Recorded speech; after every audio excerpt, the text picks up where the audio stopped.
Hello and welcome to the weekly recap where we talk about all things League over the past week. I'm your host, Blue Lantern, and let's get started. TSM Bjergsen has retired after an 8-year-long career of playing and will now be moving to a more supportive role within TSM's organization as one of their new coaches. Bjergsen has had an amazing career over these past 8 years. He has been on countless teams and won countless titles, and he will be surely missed within the League community. So I'd like to bid him farewell, but I'd also like to wish him luck for where he chooses to go on ahead. Popular streamer Tarzaned has had his account suspended for 14 days over accusations of toxicity. But the catch is, his chat logs are completely empty. After he inquired Riot, this is what the ticket said. Hello, a 2-week suspension was placed on your account because of recent in-game behavior, which has created a negative experience for other players. Specifically, you were suspended for making comments towards other players that could be considered a threat. Please keep in mind that future threats against other players will result in permanent suspension of your account. We won't be able to share these chat logs or who your reporter is in any tickets, and any future tickets about this topic will be responded to with this message, then closed. So, basically, Riot just banned someone and refused to say what they banned him for. There's no chat logs at all. This is really weird. So, this is going to be a bit of a long segment, but more rumors have leaked around the possibility of popular Twitch streamer and analyst Nick DeCesare, mind my pronunciation, joining popular league team T1 as a coach in the 2021 split. Now, the information I'm about to show has been compiled by Twitter user SKTCreatorT1, who has kindly basically compiled all the rumors and information around this information and put them all into one Google Doc. So, this all started on the 8th of September 2020, where Inven reported that T1LS is a possibility and that he is sought after by many teams throughout multiple regions. And basically, Ellis said later on stream that he did get offers by multiple regions, like 2 from the LCK, a couple from EU, a couple from NA, etc. So that's where this all started.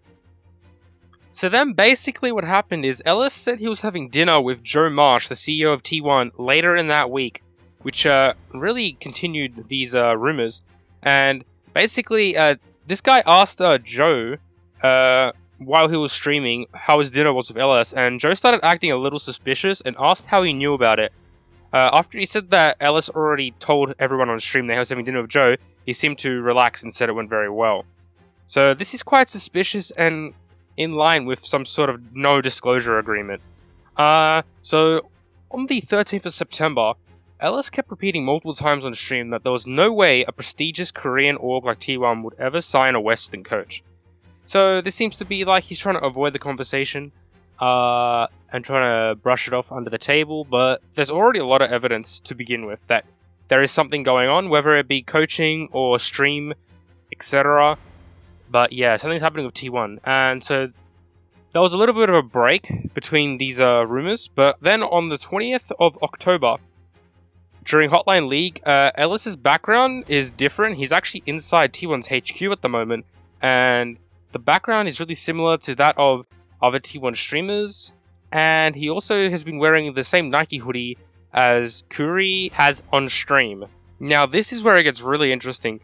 On the 21st of October, Coach Kim, the previous ex-head coach of T1, translated a large message that Yumiashi said on stream about the future of T1, and I'm going to read this to you. But really, you guys will be very surprised. I can't tell you for security reasons, but you'll be astounded. No, it's not Mundo Dodgeball. I see you laughing, or you ignoring me, not taking me seriously. Just don't regret it when the day comes. That's all I'm saying. When the day comes, just don't be surprised. I'm telling you this beforehand so that you can ready yourselves. When will the day come? I don't know. I guess when it gets announced. It could be good news or bad news. It depends on how you accept it. There's no good or bad really, right? Because a decision could improve a team or make it worse. When a team performs well, people go, that was the best decision to make. And when they underperform, people then go, why did you do that? Something like that, right? So basically, what we get from this is that there is a big change coming to T1 and people aren't going to expect it. And this really ties in because the ex-head coach translated this, and there's been a lot of rumors already that T1 is looking at LS for coaching.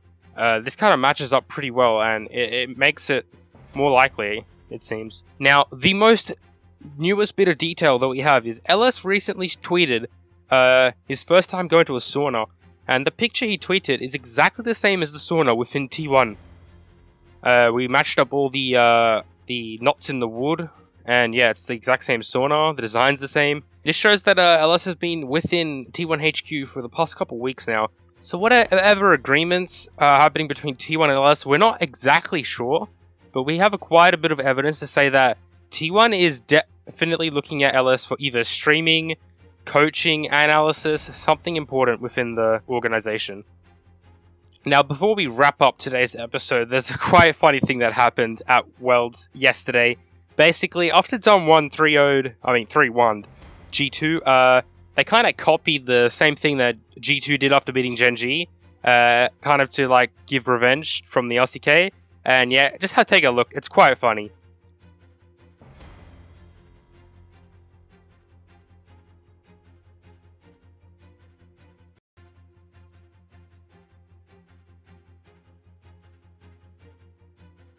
Thanks for watching this week's episode of League Recap. If you enjoyed this video, please leave a like, follow my socials for more information, and thanks for watching.